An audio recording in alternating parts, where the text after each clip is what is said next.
ನಮಸ್ಕಾರ ಸ್ನೇಹಿತರೆ, ನಾನಿವತ್ತು ನಿಮಗೆ ನಿಮ್ಮೆಲ್ಲರ ನೆಚ್ಚಿನ ಗಣಪತಿ ಲೋಕದ ಮೊದಲ ಬರಹಗಾರ ಎಂದು ಹೇಗೆ ಪ್ರಸಿದ್ಧಿಯನ್ನು ಪಡೆದ ಎನ್ನುವುದ್ರ ಬಗ್ಗೆ ತಿಳಿಸಿಕೊಡ್ತೇನೆ. ನೀವು ಯಾವಾಗಾದರೂ ಯೋಚಿಸಿದ್ದೀರಾ, ಮಹಾಭಾರತದಂತಹ ಮಹಾಕಾವ್ಯವನ್ನು ಯಾರು ಬರೆದ್ರು ಅಂತ? ವೇದವ್ಯಾಸರು ಹೇಳಿದ ಕಥೆಯನ್ನು ಒಂದಕ್ಷರವೂ ತಪ್ಪದೆ ಬರೆಯಲು ಸಾಧ್ಯವಿತ್ತಾ? ಪುರಾಣಗಳು ಹೇಳುತ್ತವೆ ಲೋಕದ ಮೊದಲ ಬರಹಗಾರ ಗಣಪತಿ ಎಂದು. ಆದರೆ ಅದು ಸರಳ ಕಥೆಯಲ್ಲ. ಅದು ಬುದ್ಧಿ, ಷರತ್ತು, ತ್ಯಾಗ ಮತ್ತು ತಾಳ್ಮೆಯ ಕತೆ. ಇಂದು ಆ ಅಪರೂಪದ ಪುರಾಣ ಕಥೆಯನ್ನು ಸಂಪೂರ್ಣವಾಗಿ ನೋಡೋಣ ಬನ್ನಿ. ಮಹರ್ಷಿ ವೇದವ್ಯಾಸರು ತಮ್ಮ ತಪಸ್ಸಿನಲ್ಲಿ ಮಹಾಭಾರತವನ್ನು ರಚಿಸ್ತಾರೆ. ಆದರೆ ಅವರಿಗೊಂದು ಸಮಸ್ಯೆ ಎದುರಾಗುತ್ತೆ. ಅದೇನೆಂದರೆ, ಕತೆ ಬಹಳ ದೊಡ್ಡದು, ಸಾವಿರಾರು ಶ್ಲೋಕಗಳು, ಸಾಮಾನ್ಯ ಮನುಷ್ಯನಿಗೆ ಬರೆಯಲು ಸಾಧ್ಯವಿಲ್ಲ. ಹೀಗಿರುವಾಗ ವ್ಯಾಸರಿಗೆ ಭಯ ಸ್ಟಾರ್ಟ್ ಆಗುತ್ತೆ.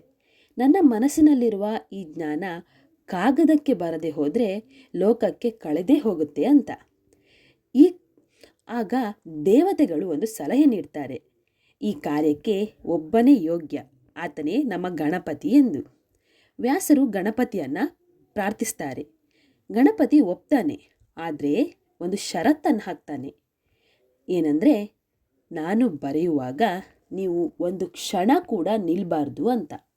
ನಾನು ನಿಲ್ಲದೆ ಬರೆಯಬೇಕು. ವ್ಯಾಸರು ತಕ್ಷಣ ಒಪ್ಪುವುದಿಲ್ಲ. ಅವರು ಒಂದು ಷರತ್ತನ್ನು ಹಾಕ್ತಾರೆ.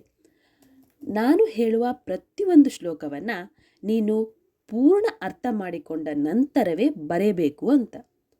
ಗಣಪತಿ ನಗ್ತಾ ಹೇಳ್ತಾನೆ, ಅರ್ಥ ಮಾಡಿಕೊಳ್ಳುತ್ತಾ ಬರೆಯೋದು ಅದು ನನ್ನ ಬುದ್ಧಿಗೆ ಸವಾಲ ಅಂತ. ಹೀಗೆ ಮಹಾಭಾರತದ ಬರವಣಿಗೆ ಆರಂಭವಾಗುತ್ತದೆ. ಬರವಣಿಗೆಯ ಮಧ್ಯ ಗಣಪತಿಯ ಲೇಖನಿ ಮುರಿದು ಹೋಗ್ತದೆ. ಸಾಮಾನ್ಯರಾದರೆ ಬರವಣಿಗೆಯನ್ನು ಅಲ್ಲಿಗೆ ನಿಲ್ಲಿಸ್ತಿದ್ರು. ಆದರೆ ನಮ್ಮ ಗಣಪತಿ ಒಂದು ಕ್ಷಣನೂ ನಿಲ್ಲಲಿಲ್ಲ. ತನ್ನ ಒಂದು ದಂತವನ್ನು ಮುರಿದು ಅದನ್ನೇ ಲೇಖನಿಯಾಗಿ ಬಳಸ್ತಾನೆ. ಇದೇ ಕಾರಣಕ್ಕೆ ಗಣಪತಿಯನ್ನು ಏಕದಂತ, ತ್ಯಾಗದ ಸಂಕೇತ ಅಂತಾನೂ ಕರೀತಾರೆ. ಇಲ್ಲಿ ಪುರಾಣ ನಮಗೆ ಹೇಳೋದೇನೆಂದರೆ, ಮಹಾಕಾರ್ಯಕ್ಕೆ ಮಹಾ ತ್ಯಾಗ ಬೇಕು ಅಂತ. ವ್ಯಾಸರಿಗೆ ಗೊತ್ತಿತ್ತು ಗಣಪತಿ ತುಂಬ ವೇಗವಾಗಿ ಬರಿತಾನೆ ಅಂತ. ಆದ್ದರಿಂದ ವ್ಯಾಸರು ಏನು ಮಾಡಿದರು, ಕೆಲವೊಂದು ಶ್ಲೋಕಗಳನ್ನು ಗಂಭೀರ ಅರ್ಥದೊಂದಿಗೆ ರಚಿಸ್ತಾರೆ. ಗಣಪತಿಗೆ ಅರ್ಥ ಮಾಡಿಕೊಳ್ಳಲು ಸ್ವಲ್ಪ ಸಮಯ ಬೇಕಾಗುತ್ತದೆ. ಆ ಸಮಯದಲ್ಲಿ ವ್ಯಾಸರು ಏನು ಮಾಡ್ತಿದ್ರಂದರೆ, ಅವರ ಮುಂದಿನ ಶ್ಲೋಕವನ್ನು ಯೋಚಿಸ್ತಿದ್ರು. ಹಾಗಂತ ಇದು ಯುದ್ಧ ಅಲ್ಲ, ಬುದ್ಧಿಯ ಆಟ, ಗುರು ಮತ್ತು ಶಿಷ್ಯರ ನಡುವಿನ ಗೌರವ. ಈ ಕತೆ ಕೇವಲ ಪುರಾಣ ಅಲ್ಲ, ಇದು ನಮಗೆ ಕಲಿಸುವ ಪಾಠ.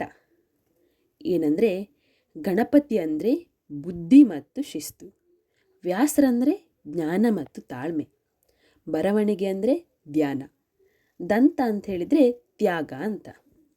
ಗಣಪತಿ ಬರಹಗಾರನಾಗಿದ್ದರಿಂದಲೇ ಇಂದಿಗೂ ನಾವು ಮಹಾಭಾರತವನ್ನು ಓದ್ತಾ ಇದ್ದೇವೆ. ನಾವು ಗಣಪತಿಯನ್ನು ವಿಘ್ನ ನಿವಾರಕ ಎಂದು ಮಾತ್ರ ನೋಡಿದ್ದೀವಿ ಸ್ನೇಹಿತರೆ. ಆದರೆ ಅವನು ಜ್ಞಾನದ ರಕ್ಷಕ, ಲೋಕದ ಮೊದಲ ಬರಹಗಾರ, ಬುದ್ಧಿಯ ಪ್ರತೀಕ. ನಿಮಗೆ ಈ ಕತೆ ಹೊಸದಾಗಿದ್ದರೆ ಲೈಕ್ ಮಾಡಿ ಸ್ನೇಹಿತರೆ. ಹಾಗೆ ಕಮೆಂಟ್ನಲ್ಲಿ ಹೇಳಿ ಗಣಪತಿ ಅಂತ. ಶೇರ್ ಮಾಡಿ, ಜ್ಞಾನವನ್ನು ಹಂಚಿಕೊಳ್ಳಿ. ಜೈ ಗಣೇಶ.